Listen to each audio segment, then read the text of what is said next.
My lovely students, welcome to Methodological. In this session, we will be discussing data interpretation sets from ZAT 2020. Start करते हैं session को. And if you have not already subscribed to the channel and you are liking the content, then make sure to subscribe to the channel as well as press the bell icon. You can also share about this channel with others and you will be helping them a lot. Okay. And if you have not joined the Telegram channel or WhatsApp channel, you can join the channel Methodological. And for any questions or queries or concerns, you can always message me on Telegram at ADITYAKT. So the first set from ZAT 2020 is this one. Now this is a beautiful set. Pause the video, take your time, try to solve it. Okay, the questions are, this is the first question, second one and third one. So the following graph depicts sector-wise percentage contributions to the gross domestic product GDP of 9 nations, and nations are labeled as Nation A, Nation B, Nation C, D, E, F, G, H, I. So from A to I, these nations are labeled. It is also known that these nations are Brazil, China, France, Germany, India, Japan, Russia, UK and USA, but not necessarily in the same order. Obviously, क्योंकि same order में है तो मतलब ही क्या हुआ? Okay, and additionally we know that GDP of these 9 nations in US dollar trillions are given as follows. So Brazil has GDP equal to $2 trillion, China 10, France 3, Germany 4, Japan 5, India 2, Russia 2, UK 3 and USA 17. Second information, China has the highest agriculture sector GDP valued at US dollar 1 trillion. So China has highest agriculture sector GDP which is US dollar 1 trillion and followed by respectively by USA and India. Now US dollar 1 trillion or 1 trillion in general, 1 trillion means 1000 billion, ठीक है, और 1 billion means 1000 million. Okay, 1 million means 1000 thousands. So 1 million is 10 to the power 6, 1 billion is 10 to the power 9 and 1 trillion is 10 to the power 12. ठीक है, 1 million is basically 10 lakhs, ठीक है, और 1 billion is 100 CR.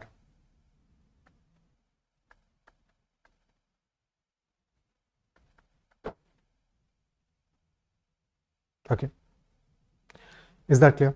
1 trillion is 1000 times 100 CR, so that huge a value. So China has the highest agriculture GDP, sector GDP valued at US dollar 1 trillion and followed respectively by USA and India. USA and India. So A, B, C, D, E, F, G, H, I. एक second. A, B, C, D, E, F, G, H and I.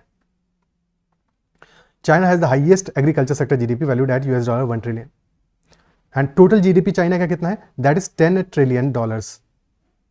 Total GDP is $10 trillion and agriculture sector GDP is US dollar 1 trillion.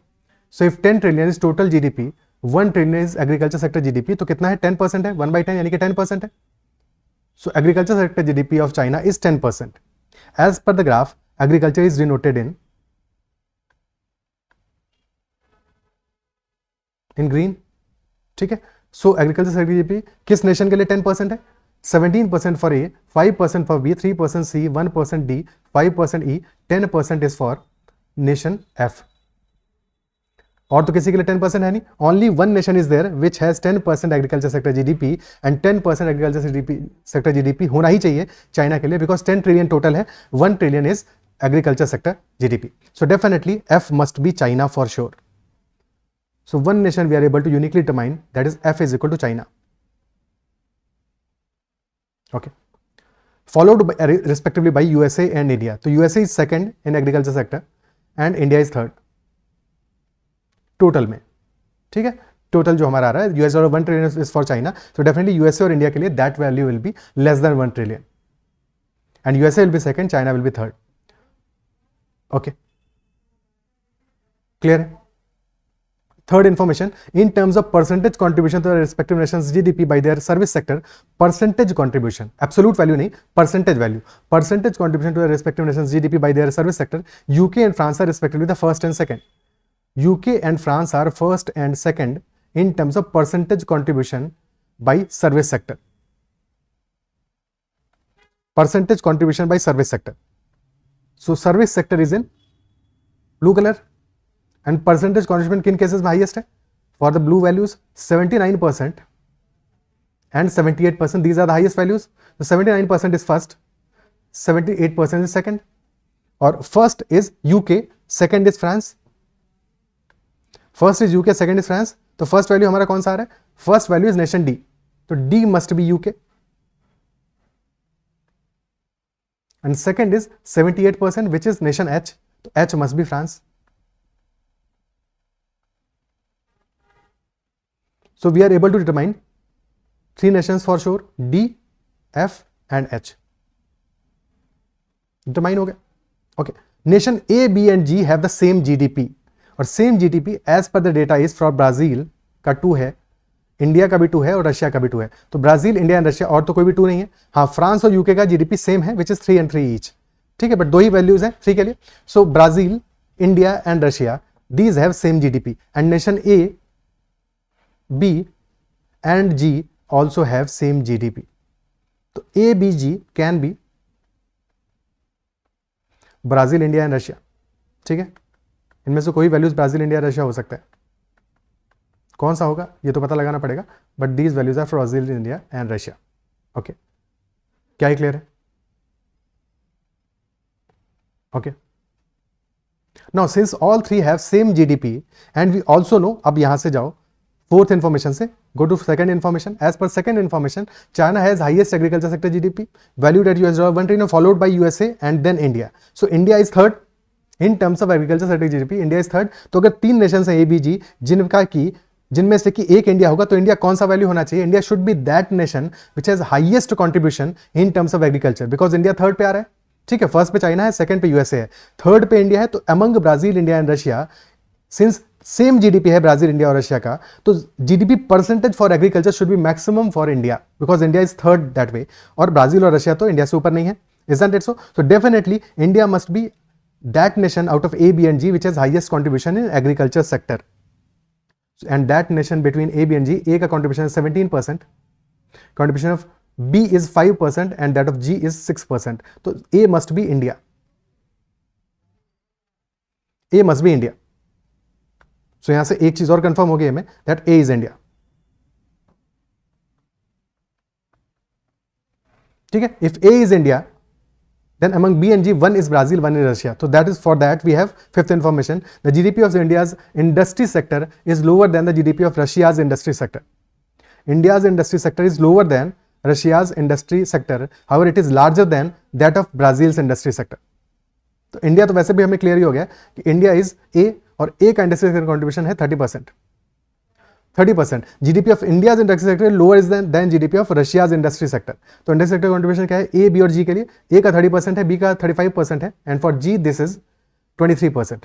तो India का industry sector contribution lower than GDP of Russia, तो Russia must be this with 35%. तो Russia is nation B and G must be Brazil. So we have finalized 6 nations as such. Now C, E and I, 3 more countries are remaining. और कौन कौन से Nations बचे हैं? USA is remaining. So one is USA. और कौन से 2 Nations बचे हैं हमारे? USA is remaining, और फ्रांस हो गया, Germany and Japan. Yes, USA, Germany and Japan.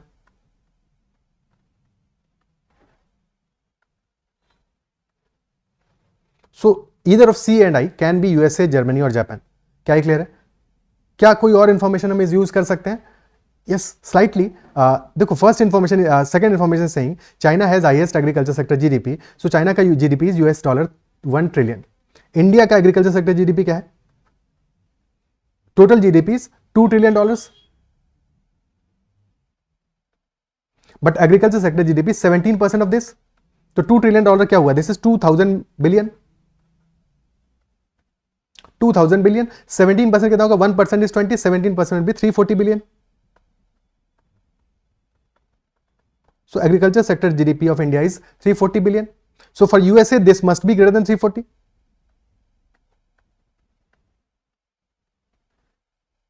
Greater than 340 billion होगा, ठीक है। और यूएसए का total GDP 17 billion.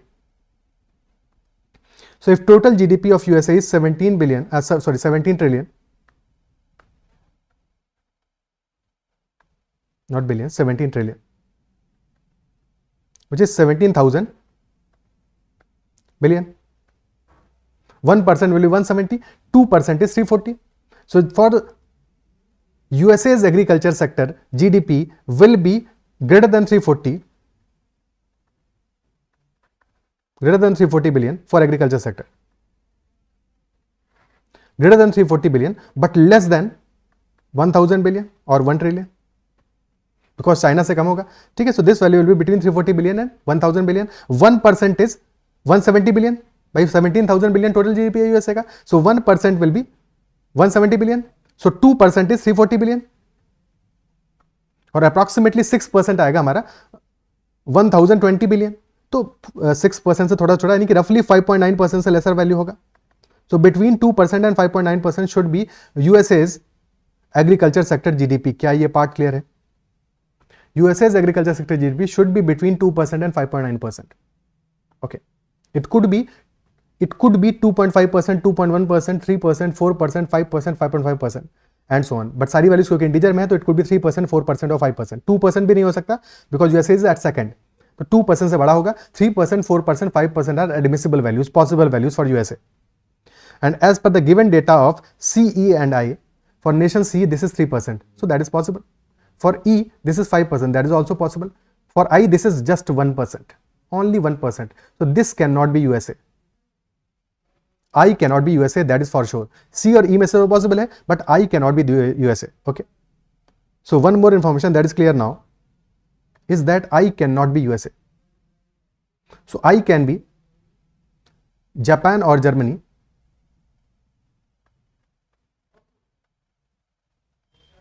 but not USA. E can be Japan or Germany or USA. C can be Japan or Germany or USA.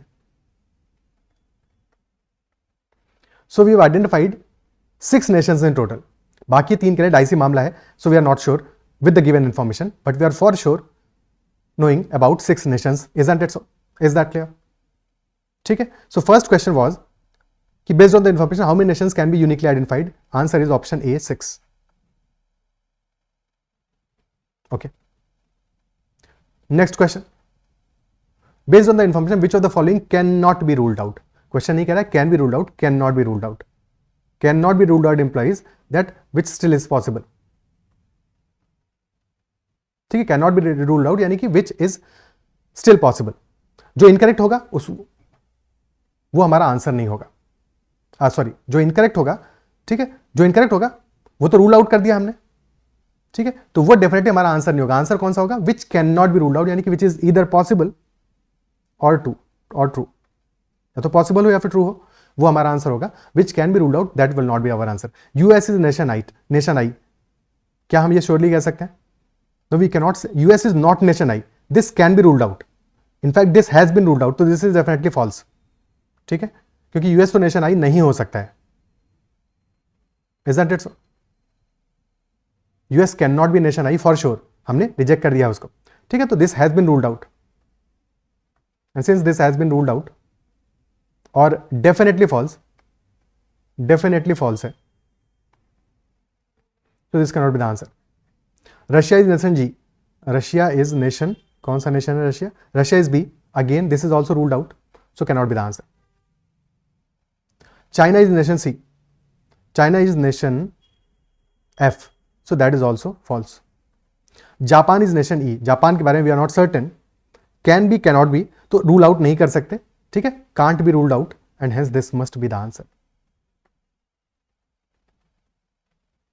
This should be the answer. E. India is nation B. तो India is nation A. So this has also been ruled out. Option D is the answer. Japan can be nation E. देखो ये sure नहीं है कि Japan nation ही हो, but possible है. Can't be ruled out because this is possible. Still possible with the given information and hence option D will be the answer. Okay. ठीक है. Next question. which of the following information, when considered in addition, does not allow us to completely identify the 9 nations in the graph? Which of the following information, when considered in addition, does not allow us to completely identify the 9 nations in the graph? यानी कि out of these 5 informations, 4 informations are there, जिनमें से कि कोई भी एक information ले लिया हमने, so that information is sufficient to identify the 9 nations. यानी कि 6 nations we have already identified, remaining 3 will also be uniquely identified by any of those 4 information, any one of those 4 information. But exactly one information is there which, even if we take into consideration, will not give us all the 9 nations uniquely.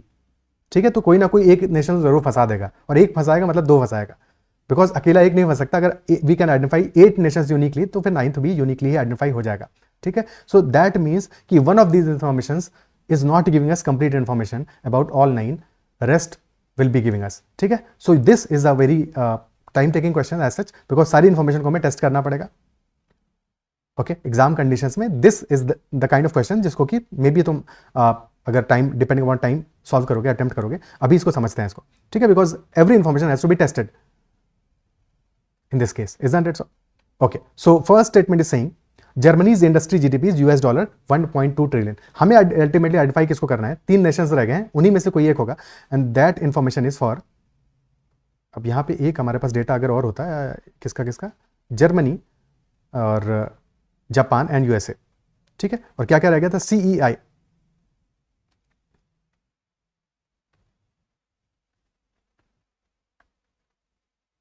And I is not USA. ठीक है, Germany रह गया, Japan रह गया and USA रह गया. USA का GDP है $17 trillion. For Germany and Japan this is $4 and $5 trillion.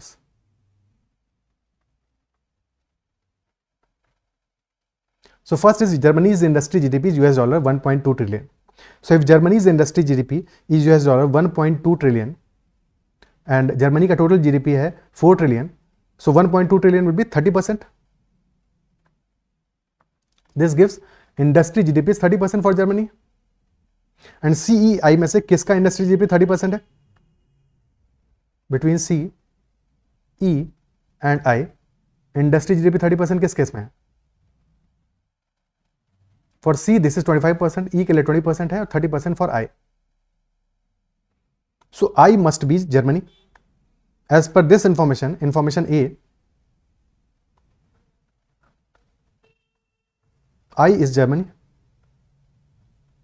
And since I cannot be USA, तो I Germany मिल गया हमको. ठीक है, but between C and E can be USA और जापान. तो एक तो आइडेंटिफाई हो गया, बट क्या बाकी दोनों आइडेंटिफाई कर पाएंगे हम?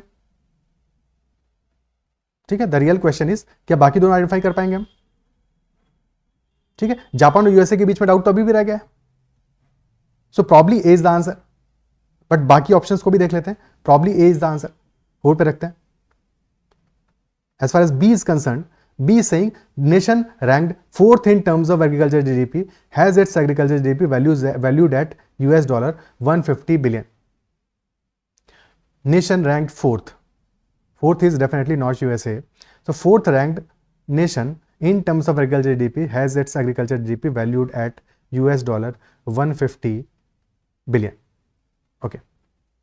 So 4th wala definitely not China, definitely not India, definitely not USA. Definitely not USA. ठीक है, so this is some other nation. Okay, clear है? And 150 billion is the valuation for that. Now after China, USA and India, the largest GDP is for Japan, which is 5 trillion.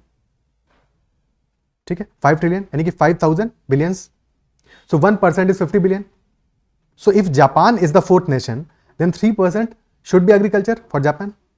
If Japan is the 4th nation, ठीक है, 3% होना चाहिए. क्या Japan के अलावा किसी और के लिए पॉसिबल है?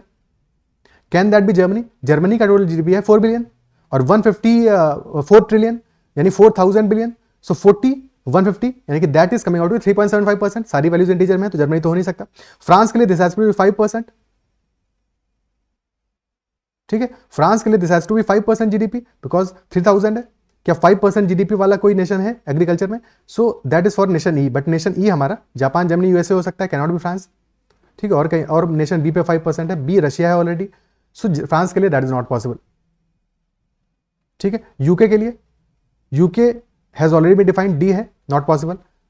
तो कोई और वैल्यू है जहां पे कि हमारा 150 बिलियन हो पाए किसी भी और कंट्री के लिए?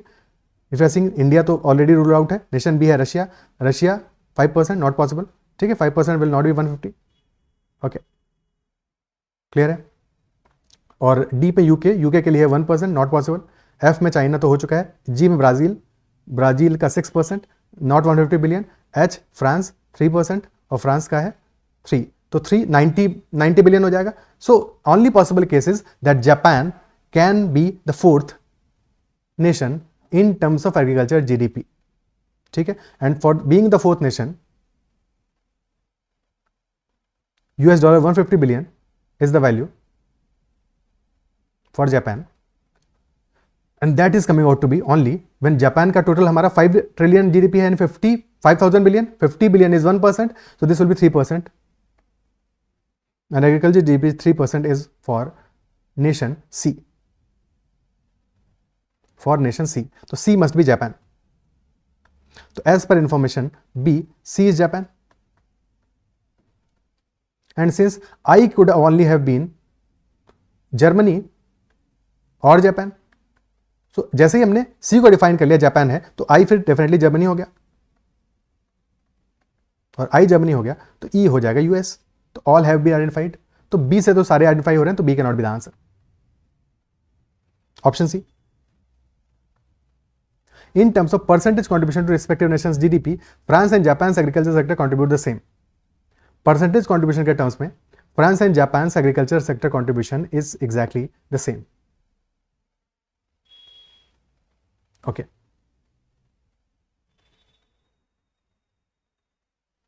Percentage contribution में, so Japan, France कौन सा नेशन था हमारा? France is H. So H का परसेंटेज कॉन्ट्रीब्यूशन कितना है? That is 3%. So contribution of H is 3%, तो same must be for Japan, so C must be Japan.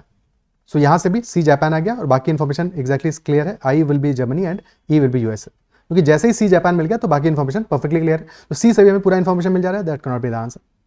D, Japan industry GDP is $1.25 trillion, total is 5 trillion, industry GDP $1.25 trillion, यानी 25% है। तो industry GDP for Japan will be 25%, और out of C, E and I only C has 25% industry GDP contribution, तो C must be Japan. Again same information, C Japan जैसे ही मिल रहा है तो पूरा इन्फॉर्मेशन हमें क्लियर हो जा रहा है। So B, C and D all were saying C is Japan, C is Japan, C is Japan. अब ऑप्शन ई की बात करते हैं। Option E saying both Japan and Germany's industry GDPs are more than $1 trillion for both Japan and Germany, ठीक है, $1 trillion से ज्यादा है। तो since for Germany total GDP is 4 trillion, and if industry GDP is greater than 1 trillion, यानी कि greater than 25% होगा, ठीक है, ग्रेटर देन इक्वल टू नहीं होगा, बिकॉज कह रहा है मोर देन और इक्वल टू नहीं कह रहा है, मोर देन है, यानी कि ग्रेटर देन 25% कॉन्ट्रीब्यूशन होगा। For Japan total GDP 5 trillion है, but industry GDP greater than 1 trillion है, सो ग्रेटर देन 20% होगा। So Germany and Japan, for both Germany के लिए this will be greater than 25%, for Japan this will be greater than 20%। तो industry GDP for nation E is 25%, C is 25%, C का 25% है, E का है 20%, and for I this is 30%। तो for Germany options limited है हमारे पास, क्या क्या ऑप्शंस है? ग्रेटर देन 25% होना है, तो ना तो 20 होना है, 25 होना है, must be nation I, must be nation आई। और जापान के लिए 20% से ज्यादा होना है, यानी कि Japan must be then nation C. Germany I हो गया, जापान सी हो गया, तो बचा हुआ USA must be E. So E से भी सारी वैल्यूज डिफाइन हो जा रहा है, so E can not be the answer, definitely option A will be the answer. Is this clear? Definitely option A will be the answer in this case. Okay, is that clear? So that is the first set from ZAT 2020, and this was a typical set, time taking set, especially the third question, and I believe कि पूरा set समझ में आया होगा, ठीक है? क्या ये क्लियर है? आगे बढ़ते हैं to the next set. Second set, during 2015 to 2019, the revenue of 4 companies PS, PQRS are as follows. ठीक है, these are given, values are given in tables. So revenue in rupees lakhs from 2015, 16, 17, 18, 19. For P, this is 150, 175, 200, 250, 250. Revenue in rupees lakhs for PQRS are given for 5 years. First question, which of the given companies has seen the highest year-on-year growth? Year-on-year growth, highest year-on-year growth, percentage in any single year during the 5-year period. क्या answer होगा?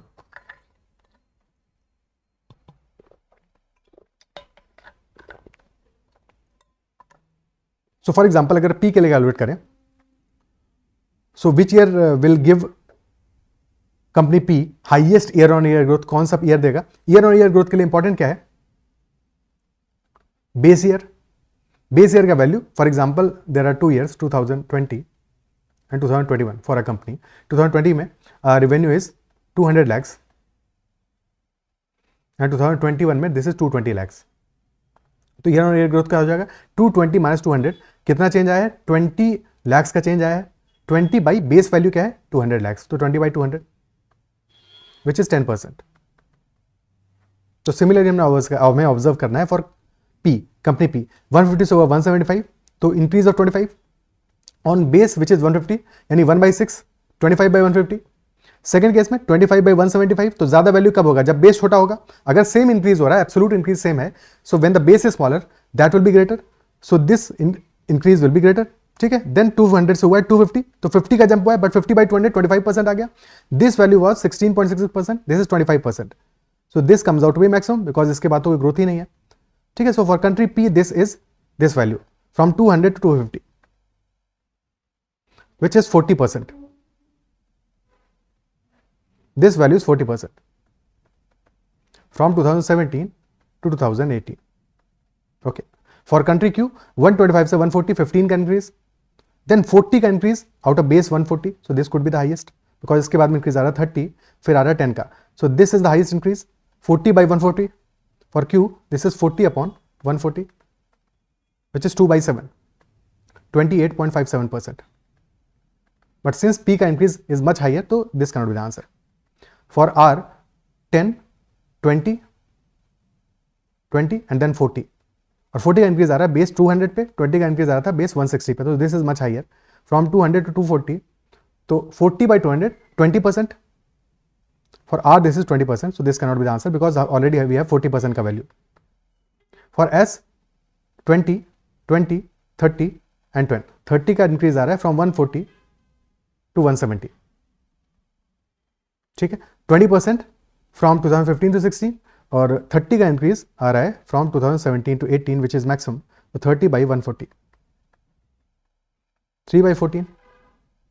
ठीक है, so this is 21.42% lump sum. So option A is the answer. Clearly option A answer हो जाएगा.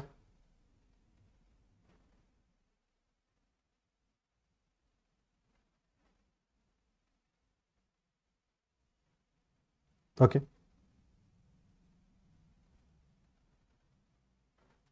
Clear है? एक second, गलती की है अपन ने. गलती क्या की है? गलती बहुत बड़ी की है और गलती ये की है. ऑप्शन ए क्यों आंसर हो जाएगा? ऑप्शन क्यों आंसर होगा? दिस वैल्यू इज 200 से 250 हुआ है which is 25%. This value is 25%. 40% थोड़ी है, पता नहीं कहाँ से 40% कैलकुलेट कर लिया. ठीक है, तो option D will be the answer. Option A तो 25% आया था. Okay, Q will be the answer. Q has maximum year-on-year growth in any single year during the 5-year period. Next question. It was discovered later that one of the companies misreported its revenue of one of the years. If the misreported revenue is replaced by the correct revenue, the revenue of that company over the 5-year period will be in arithmetic progression. If we correct the misreported revenue, तो सारे के सारे जो revenue का data है that will be in arithmetic progression. So company that miss reported revenue कौन सी company होगी? ठीक है, सो देखो, अगर हम मिस रिपोर्टेड रेवेन्यू को करेक्ट कर दे रहे हैं और उससे हमारा अरिथमेटिक प्रोग्रेशन बन जा रहा है, that implies that apart from that value, apart from that wrong value, that misreported value, all other values will be somehow in the arithmetic progression. Isn't it so? क्या clear है? For example, if for P 150 then 175, 25 का increase है, then 175 से 200, 25 का increase है, then 200 से 250, यहाँ पे एपी नहीं बन रहा है बट इससे अगला में, तो टोटल डिफरेंस देखो 200 से 250 में, so this difference is 50, difference 25, 25, so this is D, if this is D, this is D, D is 25, so this must be 2D, and this is 50, so yes, 150, 175, 200, then 250, then 250. If we change this 250 to 225, तो AP बन जाएगा, so P could be possible, ठीक है, P के लिए possible हो सकता है, possible. If this data is misreported. For Q 125 से 140 15, then 40, then 30, then 10, तो कोई भी वैल्यूज हमारा डिफरेंस सेम नहीं कहीं पे भी, सो Q के लिए this is not possible, Q cannot be that company.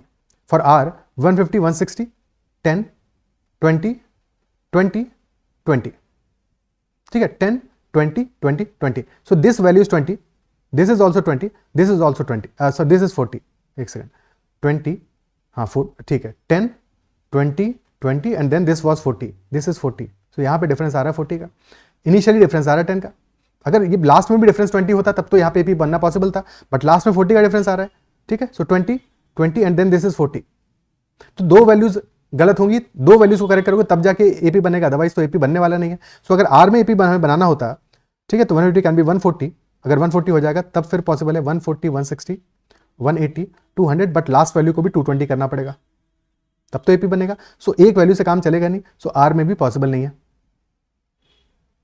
For S 100 120 140 then 170 then 180, सो यहां डिफरेंस आ रहा है 20 का, यहां डिफरेंस आ रहा है 20 का, this difference is 30, this is 10, so total difference आ रहा है यहां पे 2D का, basically this difference is 20, this is 20, यहां 30, this is 10, but 30 plus 10 is 40.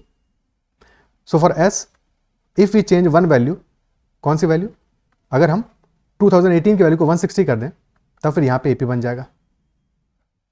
तो for S is also this is possible, P और एस में से कोई भी एक हो सकता है, तो आंसर विल बी पी और S, option D, option D, P और S should be the answer.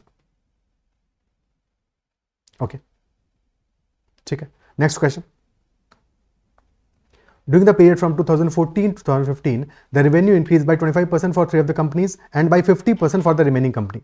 For 3 companies, the increase was by 25%, and for 1 company, the increase was by 50%. The total increase in revenue for all 4 companies put together was rupees 125 lakhs. Total increase was rupees 125 lakhs. So which of the following cannot be true?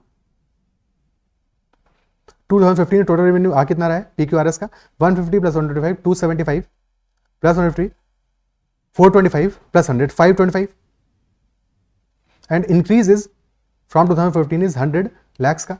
So total value in 2014 must be 425 425 नहीं 400, क्योंकि 125 का increase आया है.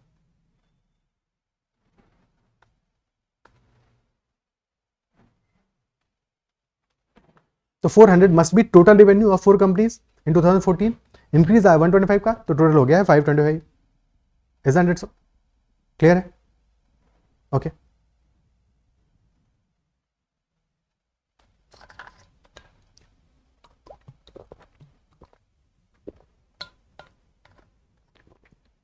ठीक है.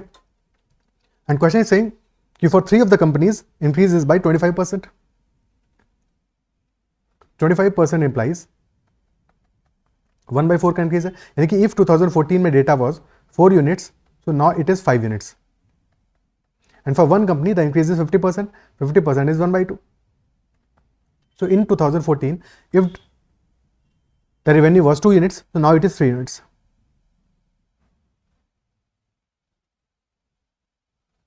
To से 3 हो गया, 4 से 5 हो गया, ठीक है. सो इफ 50% इंक्रीज हुआ, चांसेस आर, क्योंकि वैल्यूज इंटीजर में हम चांस ले सकते हैं कि 2 से 3 हुआ है यानी कि 3 का मल्टीपल होगा, 3 का मल्टीपल होगा, और 4 से 5 हुआ यानी कि 5 का मल्टीपल होगा.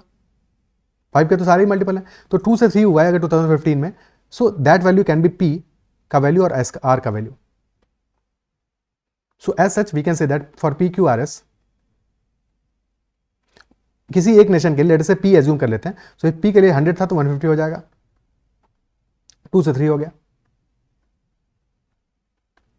For Q this will B 4 से 5 होगा, बिकॉज क्यू और एस हमारे 3 का मल्टीपल नहीं आ रहे हैं 50% इंक्रीज के लिए, अभी 3 का मल्टीपल होना चाहिए 2015 में, ठीक है। So Q R and S we can say that 100 से 125 हुआ है, एंड देन 120 से 150 हुआ है, एंड देन 80 से 100 हुआ है। टोटल इंक्रीज कितना है हमारा 50, 25, 75 प्लस 30 105 प्लस 20 125, टोटल इंक्रीज आया 125 का। सो इनिशियल वैल्यू आ रहा है हमारा 400, फाइनल आ रहा है 525, सो that is matching with the given data. यानी कि ऐसा ही कोई केस रहा होगा। द ओनली डिफरेंस इज कि पी और एस आर को हम इंटरचेंज कर सकते हैं एक दूसरे से, यानी कि दिस कुड बी पी और R and this could be R और पी। क्या ये समझ पा रहे हो? Is that part clear? ठीक है, इज दिस क्लियर? अदरवाइज इस चीज को हम ऐसे भी सोच सकते थे कि देखो टोटल इंक्रीज हमारा कितना हुआ है 125 लाख का, और बेस कितना रहा होगा 2014 का 400, तो परसेंटेज इंक्रीज कितना आएगा हमारा 125 बाई 4, 400 इंटू 100, तो 125 बाई 4%, इतना परसेंटेज इंक्रीज आया। और हमें पता रेवेन्यू इंक्रीज 25% हुआ है 3 कंपनीज में, और 1 कंपनी में हुआ है 50%, बट एवरेज इंक्रीज आ रहा है हमारा 125 बाई 4%। एलिगेशन अप्लाई कर दो। सो एलिगेशन के लिए 4 से पहले मल्टीप्लाई करोगे क्योंकि 125 बाई 4% है, सो 4 से मल्टीप्लाई करते this will B 100, 25 into 4 this will B 200 and this will B 125। Now this is 75:25, यानी 3:1 का रेशियो आ रहा है। और ये रेशियो कौन सा है? ये रेशियो आया है 2014 के रेवेन्यू का। Total revenue is 4 units, total revenue is 400, so यानी कि 300 lakhs will be revenue for 3 companies and 100 lakhs for the 1 company. तो जो 1 कंपनी जिसमें 50% इंक्रीज आया उसका रेवेन्यू मस्ट बी 100 lakhs। तो यहां से भी हमें क्लिक हो रहा है कि पी और आर में से कोई एक कंपनी होगी, क्योंकि 100 था, 100 से 150 हुआ होगा, तो दैट मस्ट बी पी और आर। ठीक है, दिस मस्ट बी पी और आर। क्या क्लियर है? दिस मस्ट बी पी और आर। ठीक है, इज दिस विजिबल? ठीक है, पी और आर में से कोई एक कंपनी रही होगी। अब इंफॉर्मेशन पे पढ़ते हैं क्या क्या। Which of the following can not be true, question कह रहा है which of the following can not be true. First, from 2014 to 15 the increase in revenue of at least two companies were the same. Increase in revenue of at least 2 companies were the same.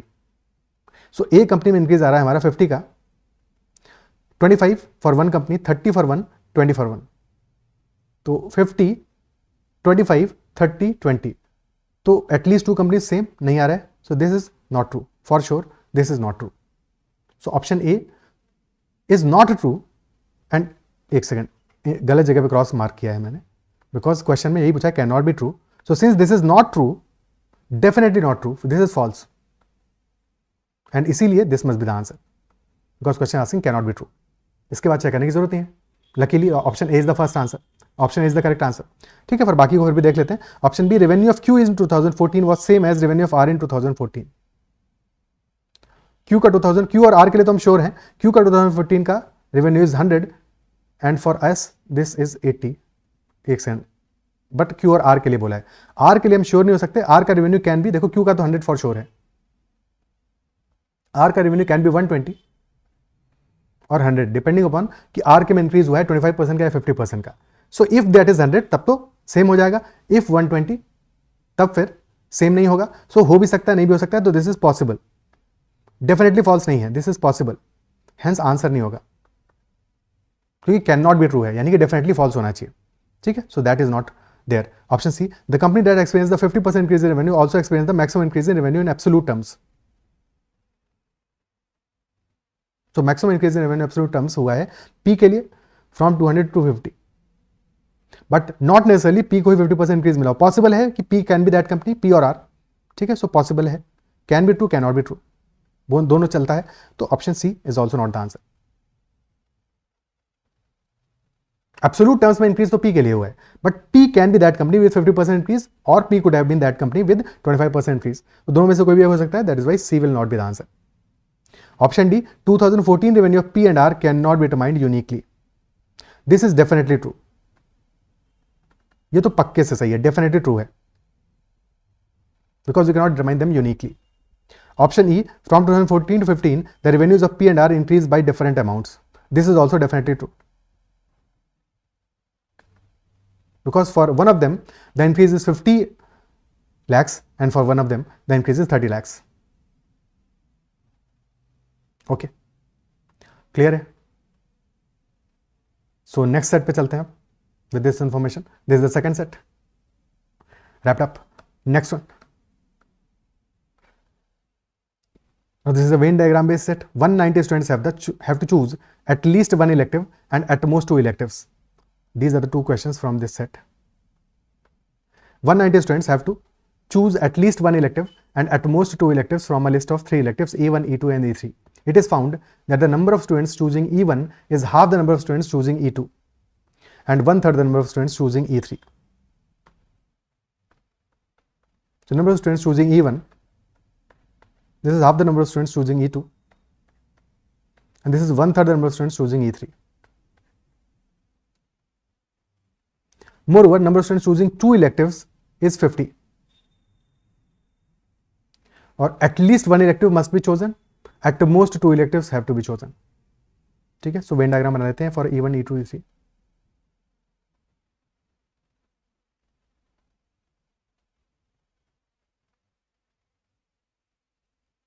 This is E1, this is E2, this is E3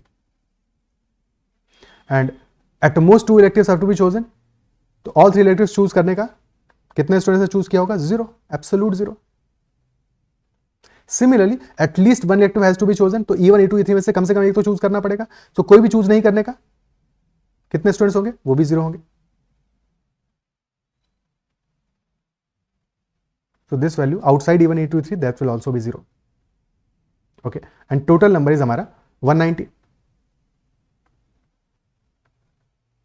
Total number is 190. Okay. Students choosing exactly two electives is 50. Exactly two electives, that number is 50. So this is exactly to E1 and E2. This is exactly to E1 and E3. And this is exactly to E2 and E3. Or total sum is 50. ठीक है? Basically, if we represent that only numbers students who belong to only one set, only E1, only E2, only E3, that is represented by first. ठीक है? Only one set, belonging to only one set. देखो वैसे तो E1 से लिख सकते हैं, E1 से those who belong to only one set, but यहाँ पे क्योंकि already capital E1 capital E2 हो जा रहा है, सो कंफ्यूज हो जाएंगे. So instead of E1 we will say that those who belong to only one set can be represented by first. Okay, and those who belong to exactly two sets, that is represented by second. अब या तो एक elective लिया होगा exactly, या दो elective लिए होंगे. तीन लिए नहीं हो सकते, 0 लिए नहीं हो सकते. सो इन दोनों का सम क्या आएगा? टोटल 190. टोटल सम इनका आएगा 190, क्योंकि 190 में कुछ होंगे जिन्होंने एग्जैक्टली एक इलेक्टिव लिया होगा, कुछ ने एग्जैक्टली दो लिए होंगे. इसके अलावा कोई और केस बनता नहीं है. तो फर्स्ट प्लस सेकंड इज 190. अब जिन्होंने दो इलेक्टिव लिए होंगे वो दो इलेक्टिव्स में काउंट होंगे. They will be counted in two electives. Also given that exactly two electives लेने वाले कितने हैं? 50 हैं. So this number is 50. So this number must be 140. This number must be 140. Isn't it so? और जिन्होंने दो इलेक्टिव लिए होंगे दो में काउंट होंगे. So that is why we can say ये नंबर क्या आ जाएगा हमारा? First plus 2 times second, because ultimately E1 plus E2 plus E3 क्या आएगा?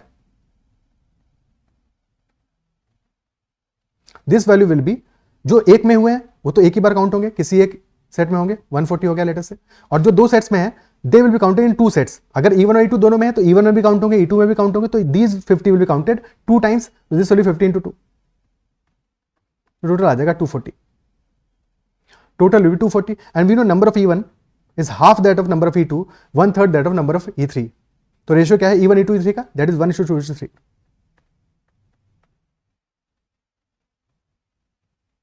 और टोटल आ रहा है हमारा 1 + 2 + 3 6 यूनिट्स, और 6 यूनिट्स की वैल्यू आ रही है इक्वल टू 240. तो 6 यूनिट्स अगर आ रहा है 240, तो 1 unit will be 40, 2 units will be 80 and 300 students 120.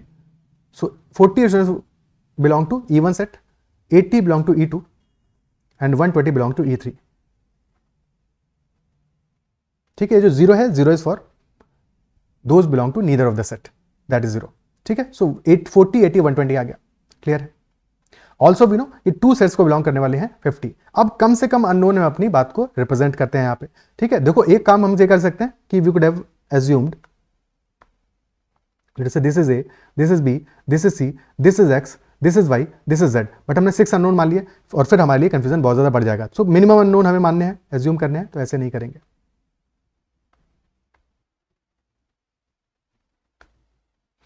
We know कि टोटल सम हमारा आ रहा है 50 for those belonging to taking 2 electives, choosing 2 electives. So let us say this value is A and this value is B.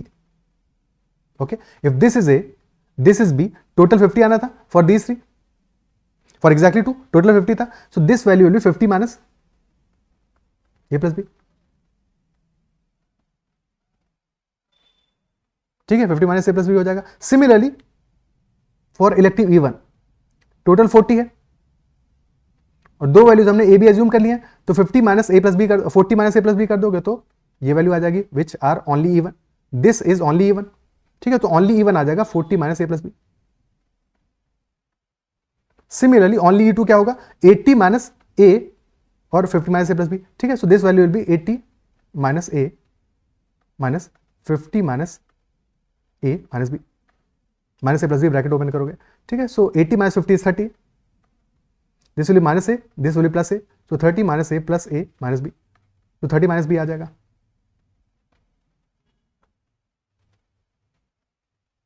ठीक है, similarly यहां पे for E3 plus B यहां पे है, माइनस बी यहां पे है, तो बी तो कैंसिल आउट हो गया, 50 माइनस ए बचा है, सो दैट बी 70 प्लस ए. सारी वैल्यूज आ गई हमारी. Question is which of the following can not B obtained from the given information. Which of the following cannot be obtained from the given information? First question. So option A, number of students choosing E1. वो तो information मिल गया हमको 40. So ये this value is 40. Can be obtained? तो answer नहीं होगा. Can be obtained का obtain कर ही लिया है, तो आंसर नहीं होगा. Option B, number of students choosing either E1 or E2 or both but not E3. Either E1 or E2 or both but not E3. Pause the video and think about it. क्या ये information मिला है हमको? Number of students choosing either E1 और E2 और E3 और both but not E3, यानी कि E3 के बाहर का portion, this portion we are talking about. So क्या वैल्यू होगा ये? ठीक है, this portion. So this will be having value for option B. This value will be 40 minus A plus B plus A plus 30 minus B. So this is, देखो minus A से plus A तो cancel out हो गया, but minus B 2 times आ रहा है, तो this is 70 minus 2b. 70 minus 2b आ रहा है और b की वैल्यू हमें पता है, नहीं पता है. एक सेकंड यहाँ पे गलत लिखा हुआ है हमने, गलत ये लिखा हुआ है कि ये माइनस बी इनसाइड था, ये बाहर आके प्लस बी हो जाएगा ना. So this should be plus B, this should be plus B. तो यहाँ पे प्लस बी आएगा जो कैंसिल आउट हो जाएगा, तो अल्टीमेटली बी भी कैंसिल आउट हो रहा है.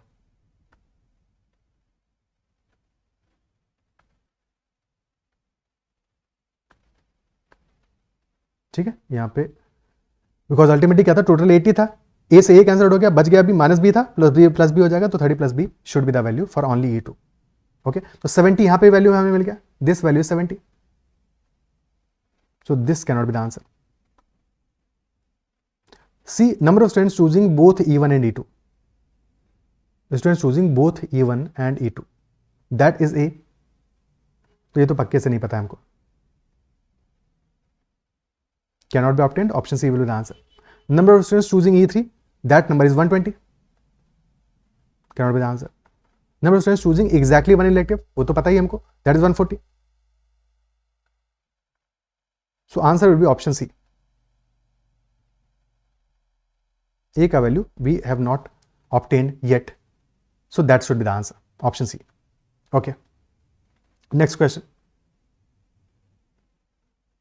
In addition to given information, which the following information is necessary and sufficient to compute the number of students choosing only E1, only E2, only E3. यानी कि हमें वैल्यूज फाइंड आउट करना है for only E1 which is 40 minus A plus B, 30 plus B, 70 plus A. यानी कि basically अगर ए और B के वैल्यूज मिल जाए तो that will be necessary and sufficient.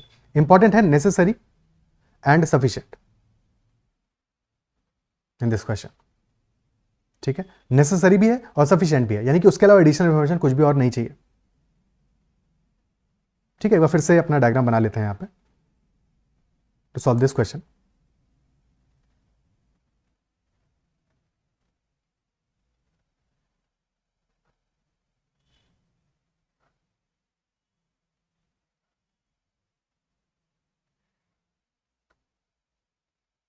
okay, E1, E2, E3, this is 120, this is 80, this is 40, and then 40 minus a plus b, AB.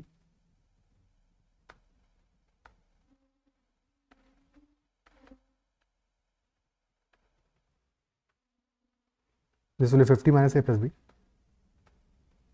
This will be 30 plus b.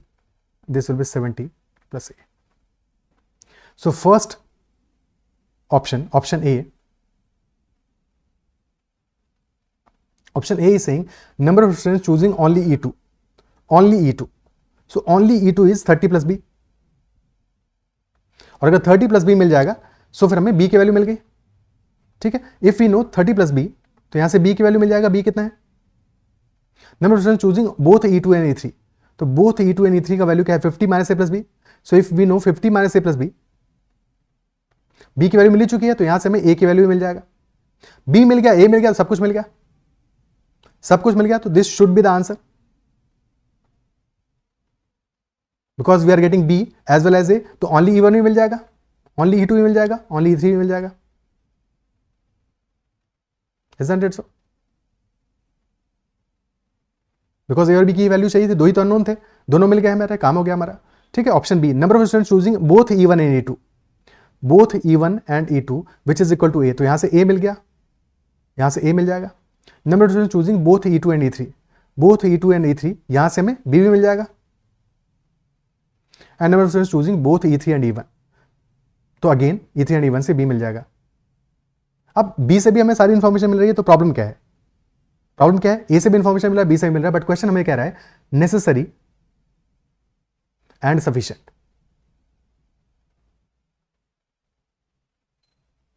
ठीक है, और between A and B, ए से हमें exactly ए और B exactly मिल रहा है, यानी कि अगर जो डेटा हमें गिवन है उससे कम डेटा गिवन होता तो फिर हमें इंफॉर्मेशन पूरा नहीं मिल पाता.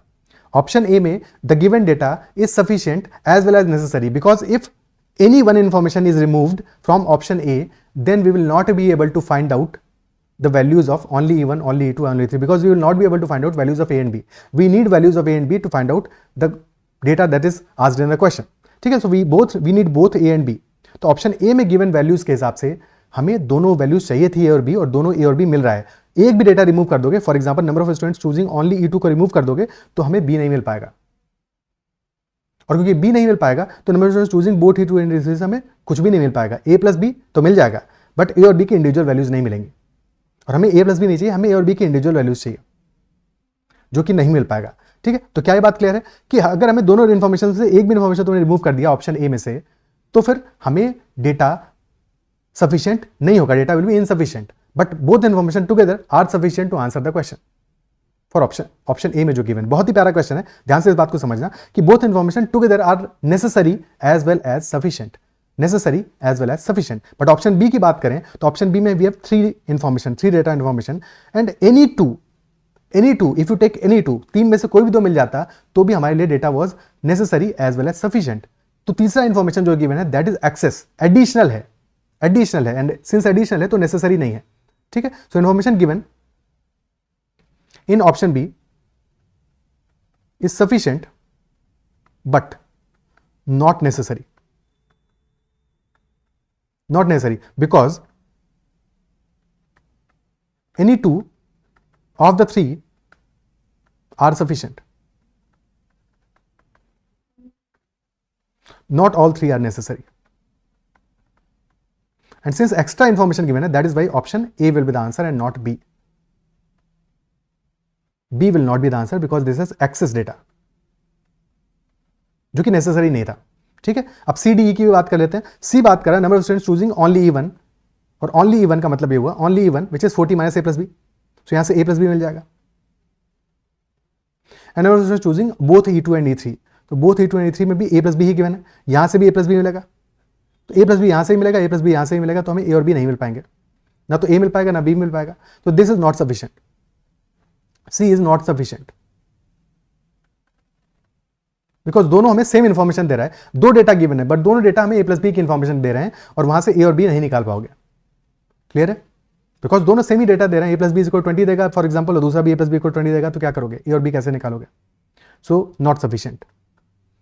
Option D, no extra information necessary, absolutely not, हमें जो वैल्यू चाहिए उसके लिए ए और बी चाहिए है, so this is wrong. Option E, number of students choosing both E1 and E2 which is equal to A, तो यहां से ए मिल जाएगा बट बी तो नहीं मिलेगा ना, तो this is also not sufficient, not sufficient, hence this will not be the answer. Option A will be the answer between A and B. इस क्वेश्चन का मोस्ट इंपॉर्टेंट पार्ट ये था कि A आंसर होगा या B होगा, और क्यों होगा। सो दैट इज दिस लॉजिक। क्या बात अप्रिशिएट कर पा रहे हो, समझ पा रहे हो? ठीक है, this was a beautiful question. Okay, clear है, इज द लॉजिक क्लियर? सो इतना ही रखते हैं सेशन में, एंड आई बिलीव जो भी हमने क्वेश्चन डिस्कस किया समझ में आओगे, and every single question, every single thing that we discussed, for example in this question कि why what information is necessary and sufficient, तो आई बिलीव कि क्लियर होगा। अब आगे अगर ऐसा क्वेश्चन आएगा तो तुम डेफिनेटली अटेम्प्ट कर पाओगे। And if you like the session then make sure to hit the like button as well, and if there is any doubt still that is remaining, then make sure to comment about that doubt as well. Okay, that's all for this session. Bye bye, take care and keep learning, and you can also join the Telegram channel Mathological. If you have any queries or concerns, you can always message me at ADITYAKT. Bye bye, take care, keep learning.